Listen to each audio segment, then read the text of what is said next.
bendiciones de nuestro Dios, espero que se encuentren bien. Tengo como cierta disfonía, pero creo que fue por los 3 días de enseñanza. Realmente para mí es un gozo estar aquí hoy, acompañarles, ver un pueblo santo de nuestro Dios que guarda este día de reposo y lo dedica para la gloria de nuestro Redentor. Saludos de toda la congregación allá en Medellín y espero que algún día puedan ir y puedan visitarnos. Les ruego por favor me acompañen en Efesios, el capítulo 2. Y quiero compartirles hoy desde el verso 1 hasta el verso 10. Efesios capítulo 2, el verso 1 al verso 10, sé que es un texto muy conocido, han escuchado, creo yo, muchas predicaciones sobre este texto, pero siempre hay algo nuevo en esta revelación que es las Sagradas Escrituras. Siempre hay una verdad nueva y fresca que el Espíritu Santo trae a nuestras vidas en la interpretación del texto. Así que vamos a ir Efesios capítulo 2 desde el verso 1. Dice Pablo: y Él os dio vida a ustedes que estaban muertos en sus delitos y pecados, en los cuales anduvieron en otro tiempo según la corriente de este mundo, conforme al príncipe de la potestad del aire, el espíritu que ahora opera en los hijos de desobediencia. Entre ellos también todos nosotros en otro tiempo vivíamos en las pasiones de nuestra carne, satisfaciendo los deseos de la carne y de la mente, y éramos por naturaleza hijos de ira, lo mismo que los demás. Pero Dios, que es rico en misericordia, por causa del gran amor con que nos amó, aun cuando estábamos muertos en nuestros delitos, nos dio vida juntamente con Cristo. Por gracia ustedes han sido salvados. Y con Él nos resucitó, y con Él nos sentó en los lugares celestiales en Cristo Jesús, a fin de poder mostrar en los siglos venideros las sobreabundantes riquezas de su gracia por su bondad para con nosotros en Cristo Jesús. Porque por gracia ustedes han sido salvados por medio de la fe, y esto no procede de ustedes, sino que es don de Dios, no por obras, para que nadie se gloríe, porque somos hechura suya, creados en Cristo Jesús para hacer buenas obras, las cuales Dios preparó de antemano para que anduviésemos en ella. Palabra de Dios. Efesios es una carta maravillosa, ¿verdad? Creo que hemos disfrutado mucho cuando pasamos en esta lectura devocional y consecutiva de las Sagradas Escrituras y abordamos esta epístola. Ha sido denominada el banco de Dios. ¿Por qué razón? Porque esta epístola está llena de un mensaje de superabundancia.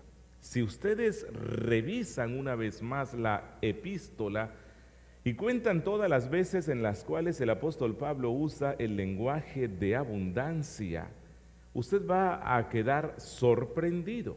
Incluso hay ocasiones en las cuales pareciera que Pablo es redundante. Y entonces él menciona las abundantes riquezas. Bueno, solamente con que él diga riquezas ya uno entiende, ¿verdad? Pero él no quiso que entendiéramos simplemente que cuando Dios pensó en la salvación de su pueblo, nos dio riquezas en Cristo, sino abundantes riquezas en Cristo. Y también otros han dicho que esta epístola fue escrita para aquellos que sufren de raquitismo espiritual. Pablo nos eleva a las alturas de los cielos, nos remonta a la eternidad pasada, si se pudiera usar esa terminología, nos pone en perspectiva de la eternidad futura y nos presenta sentados en los lugares celestiales en Cristo Jesús. Realmente esta es una carta para gozarnos y deleitarnos en todo lo que somos en Cristo. Si ustedes pasan la página al capítulo 1, se van a percatar que desde el verso 3, el apóstol Pablo empieza esta epístola de una forma particular. La comienza con una oración de acción de gracias, con una doxología. Y entonces el apóstol Pablo dice: bendito sea el Dios y Padre de nuestro Señor Jesucristo. Y allí el apóstol Pablo convierte esa oración en el discurso que quiere dar a los cristianos, porque la mejor forma de leer y aprovechar el contenido de las Sagradas Escrituras es leyéndola en forma de oración. El puritanismo hacía esto, y esta es una de las razones por las cuales este fue un tiempo grandioso de la Iglesia de Cristo. Y entonces Pablo en el capítulo 1 presenta a la iglesia, al cristiano, siendo bendecido con toda clase de bendición espiritual en los lugares celestiales en Cristo. Pero es interesante ver que cuando pasa al capítulo 2, como que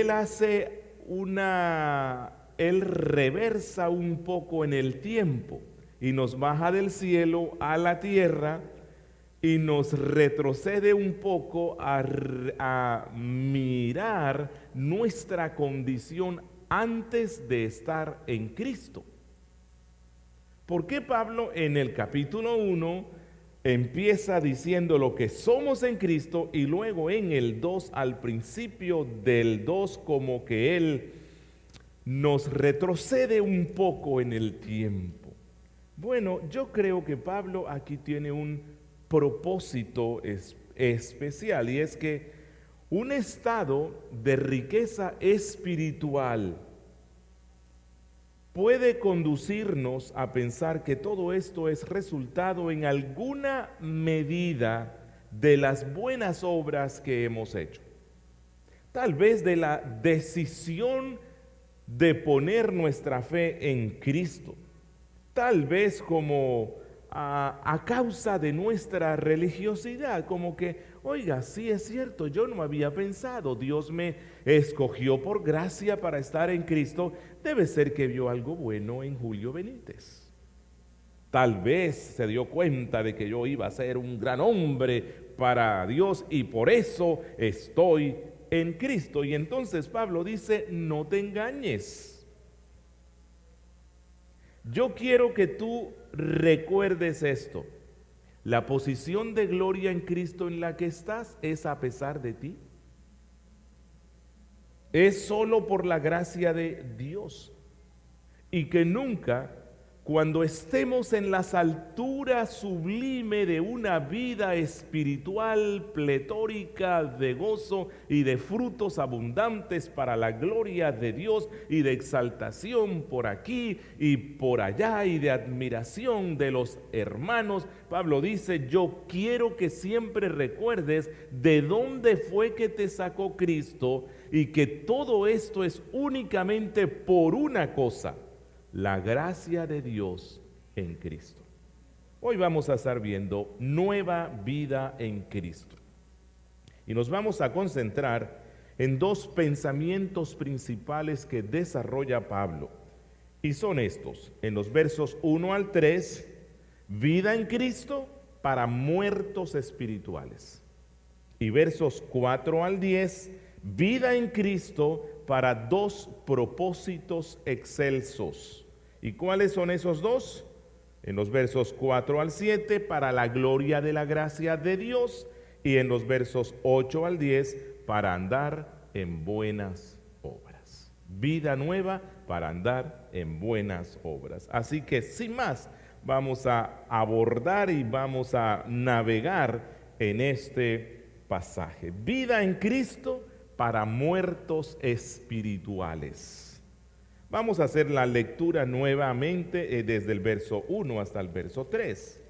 Dice Pablo: y Él les dio vida a ustedes que estaban muertos en sus delitos y pecados, en los cuales anduvieron en otro tiempo según la corriente de este mundo, conforme al príncipe de la potestad del aire, el espíritu que ahora opera en los hijos de desobediencia.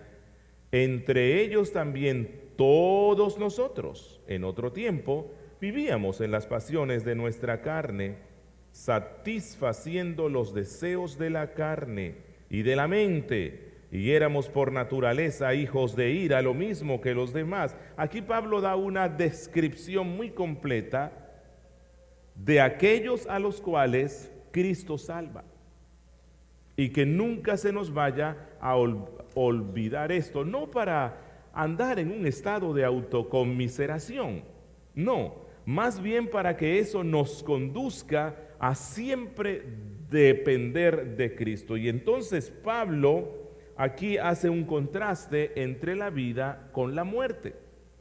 Comprendemos mejor lo que es la vida y el significado de la vida cuando lo contrastamos con la muerte.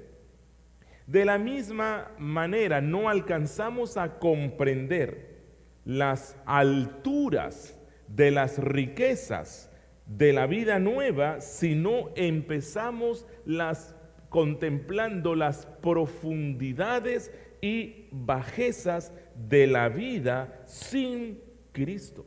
Y entonces Pablo dice: oiga, para que no te exaltes mucho, recuerda las condiciones de tu vida cuando estabas sin Cristo. La primera condición que Pablo menciona cuando estábamos sin Cristo es que estábamos muertos. Estábamos muertos en delitos y pecados cuando la gracia de nuestro Dios nos alcanzó. Es decir, todos los seres humanos que nacen en este mundo, engendrados de hombre, nacemos muertos espiritualmente. Nacemos naturalmente inclinados hacia el mal. Nacemos en estado de depravación, enemigos de Dios. Eso éramos nosotros. Ezequiel 18:4 dice: el alma que pecare, ¿qué le pasará? Esa morirá. Y esa era nuestra condición. Habíamos pecado y estábamos muertos. Génesis 8:21 dice: porque el intento del corazón del hombre es malo desde su juventud. Eso éramos nosotros, malos. Y Eclesiastés 7:29: Dios hizo al hombre recto, pero ellos buscaron muchas perversiones. Nosotros éramos hombres, mujeres, niños perversos. No se te olvide eso nunca. ¿De dónde vienes? ¿De dónde te rescató Dios?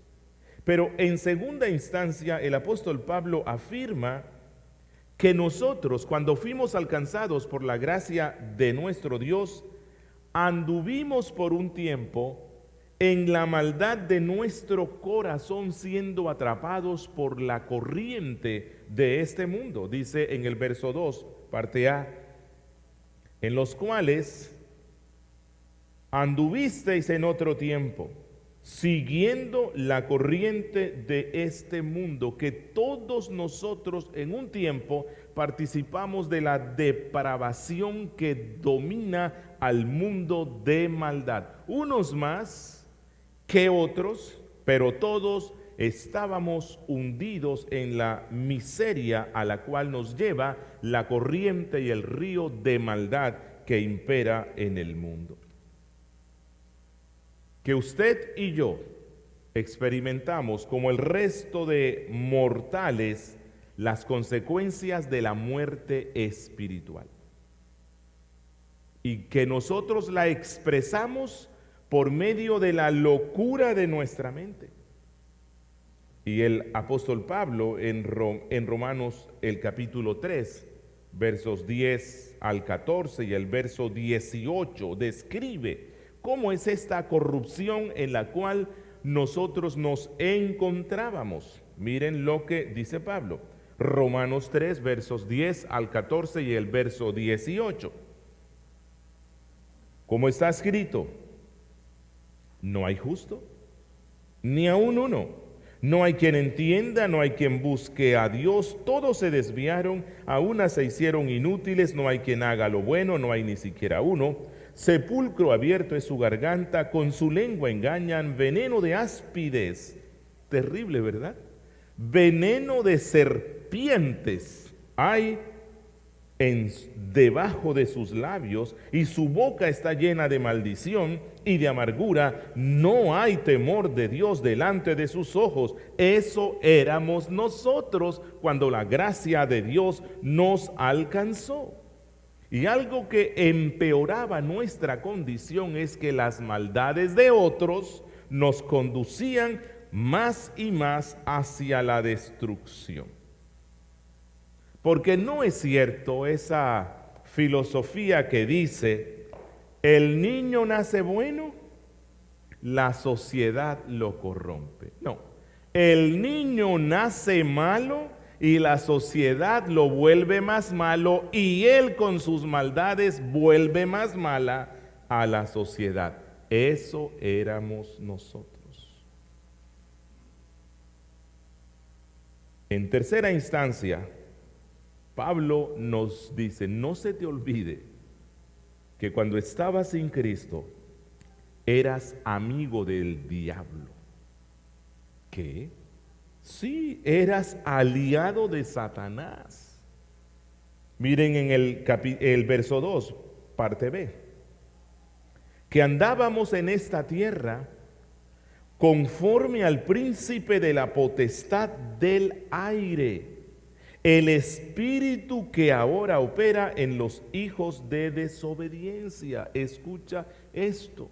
Cuando el hombre está sin Cristo, es aliado del diablo, es amigo de Satanás. Y eso fue lo que pasó con la raza humana en Edén. Cuando Adán y Eva decidieron desobedecer a Dios e identificarse con las instrucciones y la perspectiva del diablo, entonces ellos se volvieron esclavos y aliados de Satanás. Eso éramos cuando estábamos sin Cristo.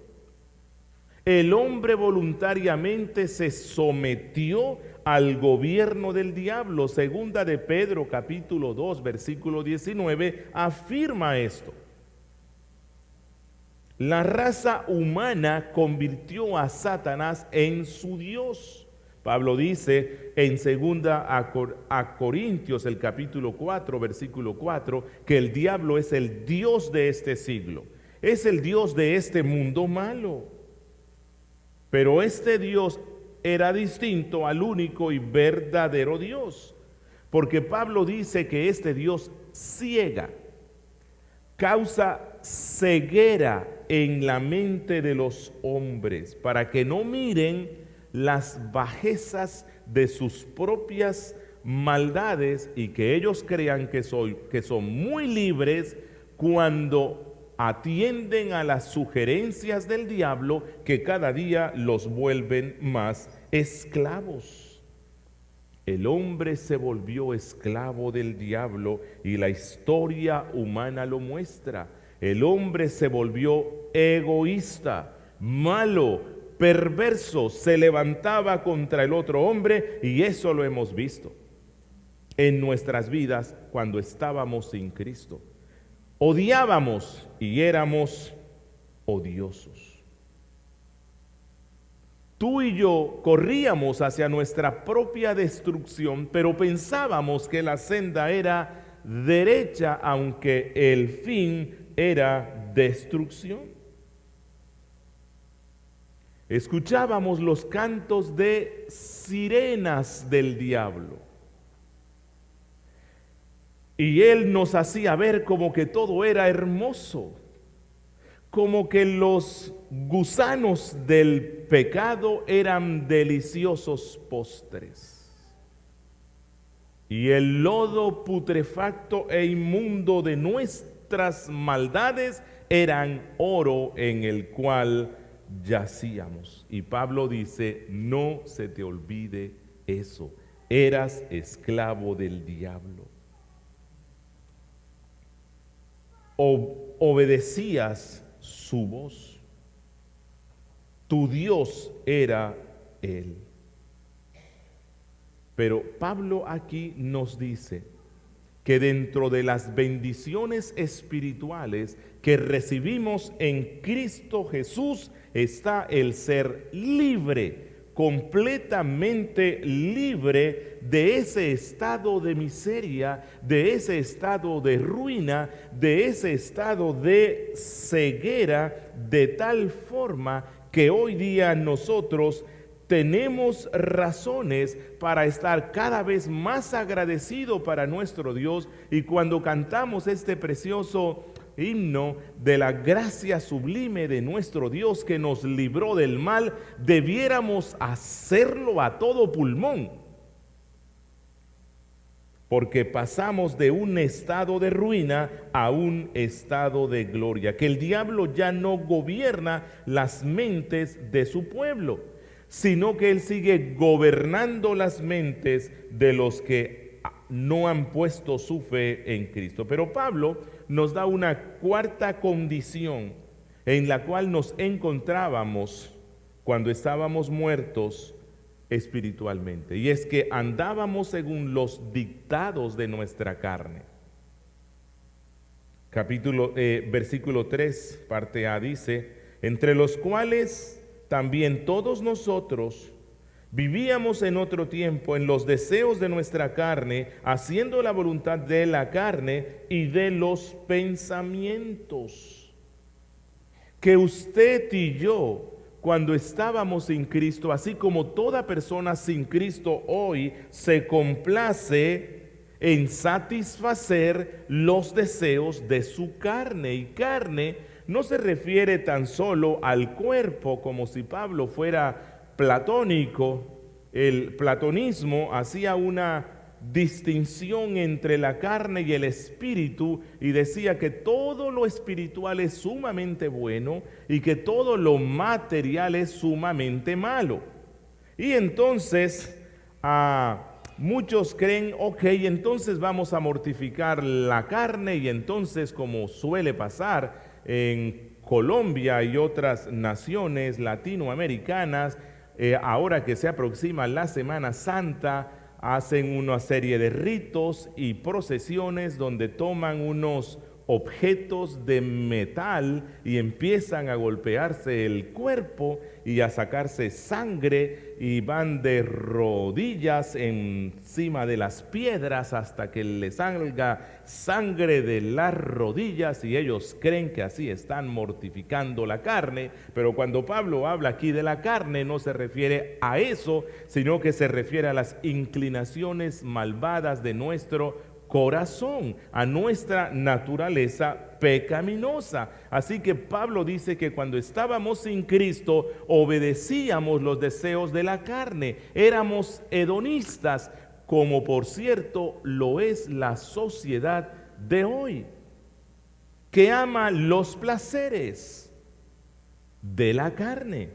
El apóstol Pablo, en Gálatas, el capítulo 5, versículos 19 al 21, describe cuáles son los frutos de la carne. ¿A qué es a lo que se refiere él aquí con carne? Que son adulterio, fornicación, inmundicia, lascivia, idolatría, hechicerías, enemistades, pleitos, celos, iras, contiendas, disensiones, herejías, envidias, homicidios, borracheras, orgías y cosas semejantes a estas. Pablo dice, ustedes se deleitaban en eso cuando la gracia de Dios te alcanzó. Éramos carnales. Bueno, no en el sentido de que uno come carne, ¿verdad? Carnales en el sentido de satisfacer la carne, el deseo de nuestro mal. No es cierto que el cuerpo es malo y el espíritu es bueno. El hombre desde que nace es malo en todo lo que él es, tanto en su parte física como en su parte espiritual. Cristo mismo lo dijo en Mateo capítulo 15, versos 18 al 20. Él dijo, pero lo que sale de la boca no es simplemente el resultado del ejercicio físico que implica que haya voz. No, dice Cristo que lo que sale de nuestra boca sale de algo más profundo, sale de nuestro espíritu, que en la Biblia se le llama corazón. El cuerpo y el alma, el cuerpo y el espíritu, la parte física y la parte espiritual del que está sin Cristo es completamente mala. Dice Cristo, pero lo que sale de la boca del corazón sale, y esto contamina al hombre, porque del corazón salen los malos pensamientos, los homicidios, los adulterios, las fornicaciones, los hurtos, los falsos testimonios, las blasfemias. Estas cosas son las que contaminan al hombre. Y una característica más que Pablo quiere que no se nos olvide nunca, que nos caracterizó antes de estar en Cristo, es que éramos hijos de ira. Verso 3, parte B. Y éramos por naturaleza hijos de ira, lo mismo que los demás. ¿Por qué éramos hijos de ira? Porque estábamos en rebeldía contra Dios. Éramos enemigos de Dios y Dios era enemigo nuestro. ¿Qué merecíamos del Dios Santo si nos deleitábamos en hacer aquello que es contrario contra el Dios Santo? Y con cada pecado lo que hacemos es levantar el puño contra Dios. Alguien dijo que todo pecado, incluso en el cristiano, es muestra de un ateísmo temporal. ¿Por qué? Porque en ese instante quiero vivir en esta tierra como si no existiera Dios. Todo pecado es una muestra de ateísmo temporal. Ateísmo, el que no cree que existe Dios. Todos los cristianos, siempre que pecamos, en ese momento estamos viviendo como si no existiera Dios. No me importas, Dios. No me importa tu santa ley. No me importa el evangelio. Bueno, gracias a nuestro Dios que cuando estamos en Cristo, luego procedemos al arrepentimiento. Pero cuando una persona está sin Cristo, vive toda su vida como si no existiera Dios, y entonces Dios es enemigo del tal. Merecíamos su ira justa, su ira santa. Dice el Salmo 2:12. Salmo 2:12. Honren al Hijo para que no se enoje y perezcáis en el camino, pues se inflama de pronto su ira, la ira de Dios. No creíamos en Cristo. Y en Mateo, el capítulo 3, versos 7 al 10, nos dice que cuando Juan vio que algunos de los fariseos y saduceos venían a su bautismo, él les decía, bueno, esa es una predicación, ese es un ejemplo de predicación que casi no se usa hoy porque nos hemos vuelto muy formales, ¿verdad? Y diplomáticos. Pero Juan, el Bautista, era un predicador muy particular, y a los que iban al culto, pero que eran inconversos y que iban con mala intención, les dijo, generación de víboras. Bueno, eso no se predicaría hoy, ¿no? En este siglo cristiano, humanista, donde el interés principal de los pastores no bíblicos es plata y fama y gente. Antes al inconverso le dicen, wow, qué bueno que estés aquí hoy. Dios se siente honradísimo con vuestra magna presencia. Juan no era así. Juan dice, generación de víboras, ¿quién os enseñó a huir de la ira venidera? ¿Ustedes creen que por someterse al sacramento del bautismo ya han sido reconciliados? No, hagan pues frutos dignos de arrepentimiento y no penséis decir dentro de vosotros mismos, a Abraham tenemos por padre, porque yo os digo que Dios puede levantar hijos a Abraham aún de esas piedras. Y ya también el hacha está puesta a la raíz de los árboles. Por tanto, todo árbol que no da buen fruto es cortado y echado en el fuego. Eso éramos nosotros. Eso éramos. Pablo, ¿por qué presentas un cuadro tan lúgubre de nuestra vida antes sin Cristo? Bueno, para que entiendas, para que compares, para que disfrutes y para que veas de una forma más grandiosa, elocuente, exuberante, magnífica la gracia de Dios que te ha dado vida. Y esto nos lleva a nuestro segundo punto. Vida en Cristo para dos propósitos excelsos. Y damos gracias a nuestro Dios por esos peros que la Biblia tiene. Pero, oiga, eso es bendito. Pero ya no estamos en muerte, ahora estamos en vida.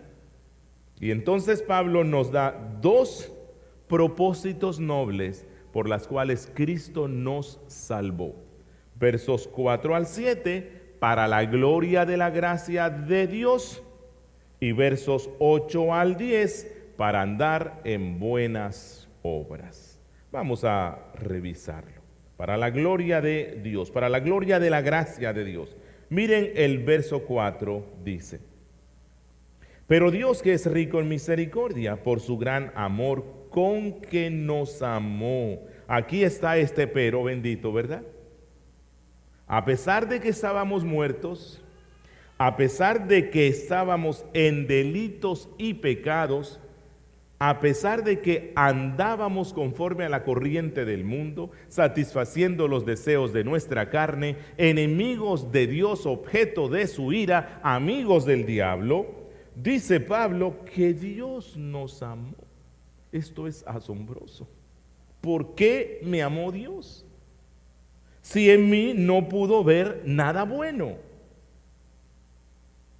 Yo era despreciable.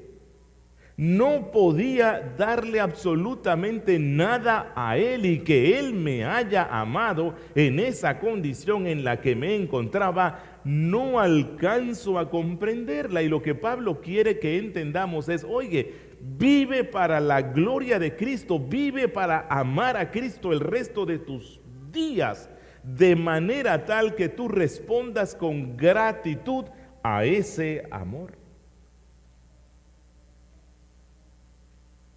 ¿Por qué nos amó Dios? Pablo responde, por su gran misericordia. Solamente fue un acto de su misericordia.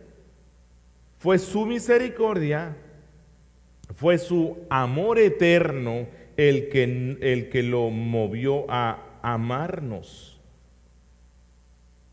Pablo, ¿ama así Dios a todos los hombres de la misma forma? Y la Biblia dice no, no. Porque Pablo ya nos dijo, los rebeldes son objetos ¿de qué? De la ira de Dios. El hombre sin Cristo es objeto de su ira. Dios no ama a todos los hombres de la misma forma. ¿A quiénes ama? A los que fueron elegidos por Él en el decreto eterno de predestinación. Y hoy, conversando con el doctor Noé, me recordaba una conversación que él tuvo con un hombre cristiano que cuestionaba la doctrina de la elección, de la predestinación. Y entonces el doctor Acosta, hábilmente guiado por el Espíritu, le ha dicho, bueno, pero ¿tú quieres saber si eres amado y elegido por Dios? ¿Has puesto tu fe en Cristo? ¿Has creído en Él como tu Salvador? ¿Has venido humillado de corazón sincero, reconociendo tu pecaminosidad y viendo la gracia salvadora de Dios en Cristo y has confiado en Él? Pues entonces tú eres uno de los elegidos del Padre. Los elegidos del Padre son los que ponen la fe en Cristo. Solamente ellos, nadie más. Mire lo que dice en el verso 5. Aún estando nosotros muertos en pecados, nos dio vida juntamente con Cristo. Por gracia sois salvos. El amor de Dios es algo tan grande, tan sublime, cuando se manifestó en la persona de Cristo. Al ver a quienes fue dirigido, a aquellos que merecían la condenación, eso éramos nosotros. Ruines, y Dios nos mira con ojos de misericordia, y Pablo está aquí asombrado. ¿Cómo es posible que esto haya pasado? Dios nos pudo haber abandonado en ese estado terrible de muerte en el cual nos encontrábamos, porque ¿a quién le interesa un muerto? ¿A quién le interesa alguien que está en estado de putrefacción? No nos interesa. Bueno, a Dios le interesamos. Por esa razón nos alcanzó en Cristo. Y lo más complejo, se interesó en personas que no teníamos la capacidad de hacer el bien. No podíamos hacer nada. Pero su gracia fue tan grande que nos resucitó por medio de la obra de Cristo en cruz. Porque cuando Pablo dice, y con Él os dio vida, cuando Él afirma juntamente nos dio vida con Cristo, implica que el mismo poder de Dios que obró en Cristo cuando estaba sepultado en esa tumba, ese mismo poder que resucitó a Cristo de los muertos es el poder que obró en ti y en mí para resucitarnos de ese estado de putrefacción espiritual, moral en el cual nos encontrábamos. Y entonces Pablo quiere conducir al cristiano a que siempre estemos reconociendo y bendiciendo la gracia de nuestro Dios. Que cuando comprendamos bien esta verdad, vamos a ser cada vez más humildes, vamos a ser cada vez más agradecidos con Dios que obró de esta forma tan misericordiosa. Y este texto nos deja ver que el nuevo nacimiento, que es lo mismo que decir tener vida en Cristo, no es el resultado de nuestra fe. No es el resultado de nuestra decisión. No es el resultado de que yo me volví voluntariamente a Dios. No, todo eso es el resultado de la obra de la gracia de Dios en Cristo, que cuando estábamos muertos como Lázaro, Él no solamente nos llamó por el Evangelio, sino que en ese llamado del Evangelio dio el Espíritu vivificador, de tal forma que mis oídos fueron abiertos y escuché a Cristo que me llamaba para que fuera a Él, y abrió mis ojos que estaban muertos y que anteriormente lo único que amaban y contemplaban era un amor hacia los gusanos pútridos que afectaban nuestras vidas. Pero cuando mi vista espiritual recibió vida, entonces fue capacitada para ver la hermosura como la ve Dios, y vi a Cristo y lo vi como el más hermoso. Y no hubo ninguna otra opción sino ir a Él. De eso es de lo que habla aquí Pablo. Como dice Juan 1:13, que estos que tienen esta vida no son engendrados de sangre. No es porque nací de padres cristianos. Por esa razón nosotros no bautizamos a los niños, sino hasta cuando ellos tengan la capacidad racional de comprender lo que es el evangelio. No son engendrados de voluntad de carne, ni de voluntad de varón. No es por una decisión. Por eso aquí, al terminar el sermón, a ustedes que todavía no han puesto su fe en Cristo, no los vamos a llamar a que vengan acá y repitan una oración, porque eso no sirve. No es una decisión. Es la obra de Dios, que cuando uno oye el evangelio nos lleva a comprender nuestro estado de miseria y la necesidad que tenemos de ir a la cruz de Cristo. Y entonces, estando así muertos, recibimos esa vida. Cristo nos llama, fuimos a Él, y entonces Pablo dice, tenemos vida, y eso lo condensa Él. El evangelio lo condensa Él en esta frase que la debemos recordar siempre: por gracia sois salvos. Allí está el evangelio. Por gracia sois salvos. Y el verso 6 nos dice: y juntamente con Él nos resucitó, y asimismo nos hizo sentar en los lugares celestiales con Cristo. ¿Dónde estábamos antes? ¿En una tumba? ¿Dónde estábamos antes? Postrados en el lodo del mal, despreciados, miserables, ruines, entregados al mal. ¿Y ahora dónde estamos? Por medio de la fe en Cristo, en los lugares celestiales. Estamos en las alturas de la santidad. Este es un cambio trascendental. Es un cambio tan radical que Pablo lo compara con el haber sido trasladados al cielo. No que físicamente estamos en el cielo, pero sí, dice Pablo en 1 Corintios, el capítulo 1, versículo 28, que hemos pasado de ser la escoria y lo menospreciado del mundo para convertirnos en un tesoro especial para Dios. En 1 de Pedro 2:9 dice esto: ahora somos su especial tesoro. Pero nadie daba un peso por ti, nadie daba un centavo por mí, y ahora Dios, el Dios rico que no necesita nada, el dueño de todas las cosas y las glorias que uno pueda pensar y muchísimo más allá, ese Dios que no necesita nada, nos ve como un tesoro especial. ¿Usted lo cree? Sí, Dios nos ve como un tesoro especial. Miren lo que dice 1 de Pedro 2, 9 al 10.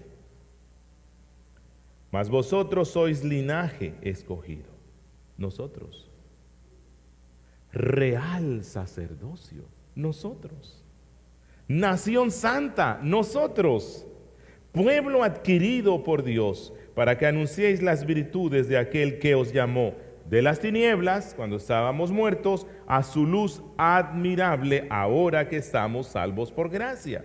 Vosotros que en otro tiempo no erais pueblo, no éramos nada, pero que ahora sois pueblo de Dios, la iglesia, que en otro tiempo no habíais alcanzado misericordia, pero ahora habéis alcanzado misericordia.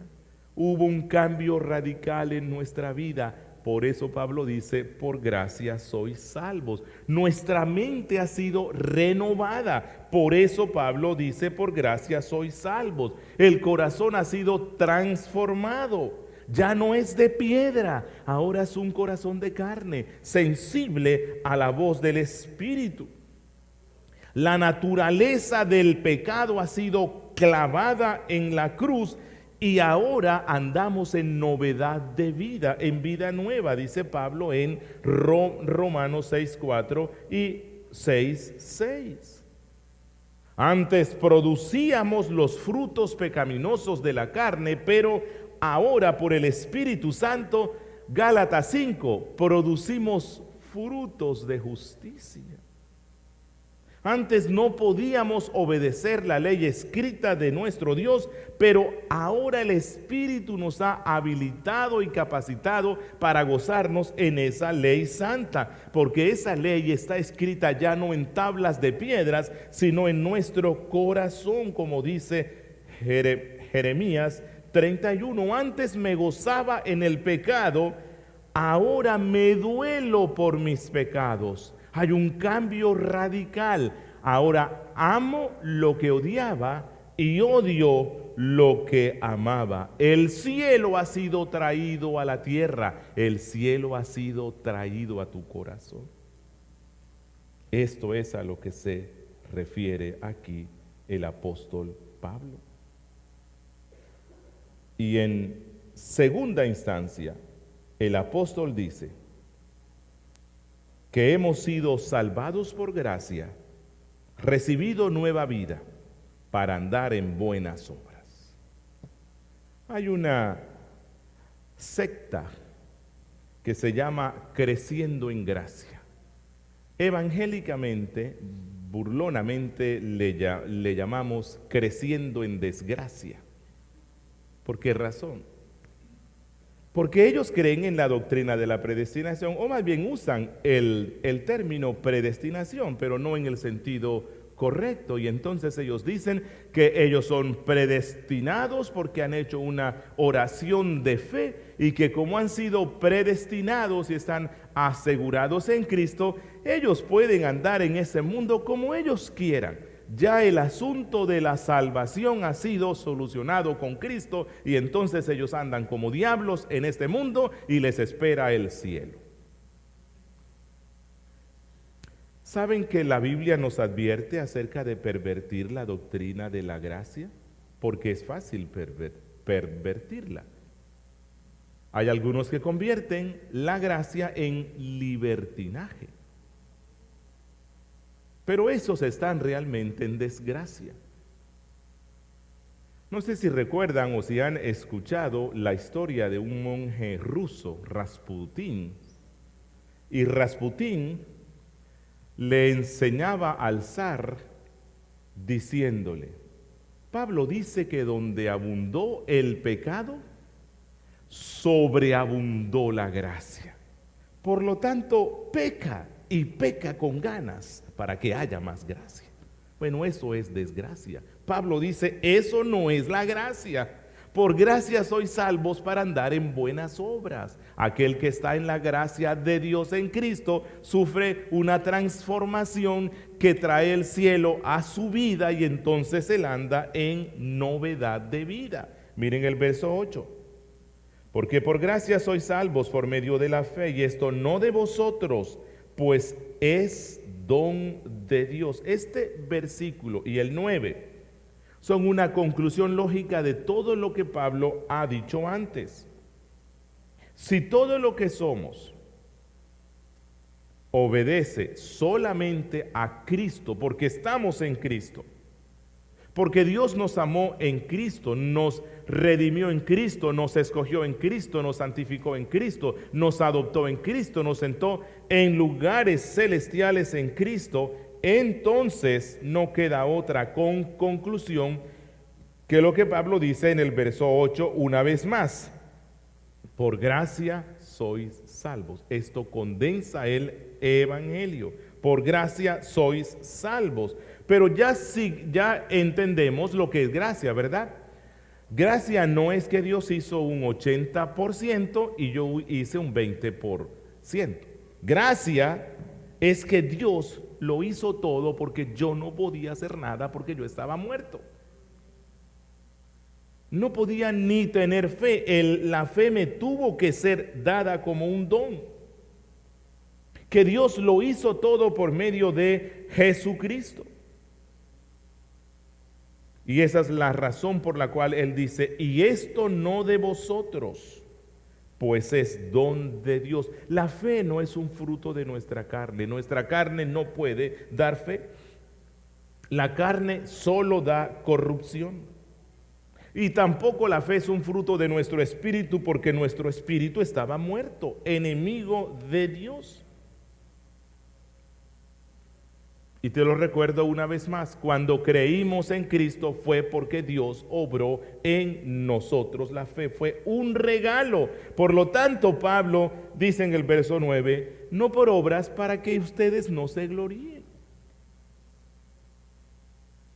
Y que el día que un hermano o el pastor o quien sea vaya donde ti y te digo, wow, hermano, estoy sorprendido, le doy gracias a Dios por haberte traído a esta congregación. Eres un don, eres una bendición para esta iglesia. Entonces usted diga, alabado sea Dios. Solo por Él, solo por su misericordia. Toda la gloria es para Él, porque Él nos salvó por pura gracia. Pero ¿nos salvó para qué? Verso 10. Porque somos hechura suya, creados o recreados en Cristo Jesús con un fin: buenas obras, para que anden en buenas obras, las cuales Dios preparó de antemano, es decir, Dios las predestinó para que anduviésemos en ella. ¿Qué es una buena obra? Son aquellas obras que se hacen conforme a la ley de Dios, por fe en Cristo, para la gloria de Dios. Si no tiene esas características, no es buena obra. Son aquellas que se hacen conforme a la ley de Dios, por la fe en Cristo, para la gloria de Dios. Y Pablo dice que hemos sido salvados por gracia, predestinados para salvación, para andar en esas buenas obras. Que el nuevo hombre está siendo capacitado por el Espíritu Santo, porque Él escribe la ley santa de nuestro Dios. Los 10 mandamientos están escritos en nuestro corazón. La ley de Cristo está impregnada en nuestras vidas por el Espíritu que nos ha sido dada. Y entonces Pablo dice: ¿quieres saber si estás bajo la gracia de Dios? ¿Quieres estar seguro? ¿Quieres confirmar que tu fe en Cristo es real? ¿Está la ley de Dios escrita en tu alma? ¿Te deleitas en obedecer los mandatos de Cristo? ¿Te gozas en guardar el santo día de reposo como nos lo manda Dios en el 4.º mandamiento de la ley de Moisés, y no lo ves como una carga pesada? Ay, el domingo es el único día de descanso que tengo para asear la casa y lavar la ropa y hacer esto, y preciso ese día hay que estar en la iglesia. ¡Qué horror! No. Tú anhelas que este día llegue. Quisieras que todos los días fueran domingo. Bueno, necesitamos trabajar, ¿verdad? Pero Dios nos pide un solo día. Alguien dijo que el domingo es un anticipo de la vida en el cielo. Y otro dijo: si tú no te gozas en guardar el domingo junto con los santos para la gloria de Cristo, la vida en el cielo para ti va a ser tan aburrida que lo mejor es que estés en el infierno.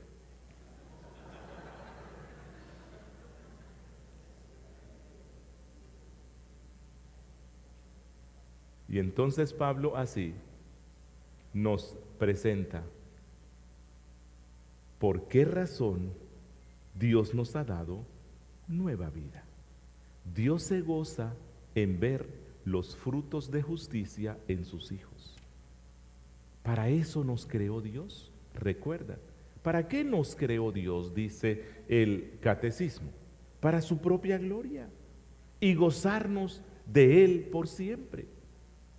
Toda la obra que hizo Cristo Jesús en la cruz y toda la obra de aplicación de esa obra de redención que hace Cristo en la vida de los pecadores escogidos, convirtiéndolos y santificándolos, es para que vivamos para la gloria de Dios, andando conforme a su ley santa, y que un día estemos en el nuevo cielo y la nueva tierra, gozándonos de Él para siempre.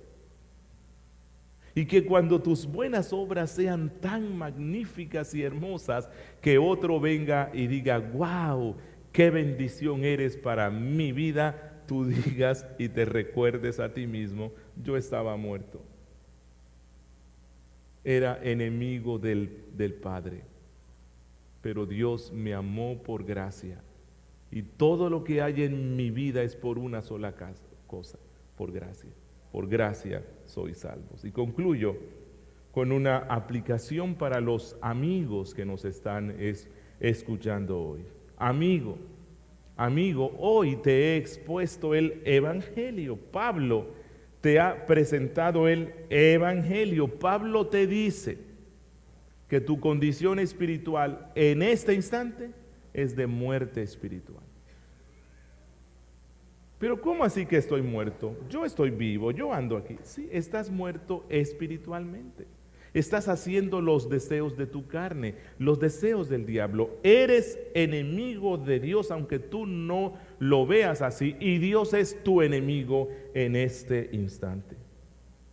El Dios de este siglo, que es el diablo, te mantiene engañado. Amigo, quiero recordarte esto.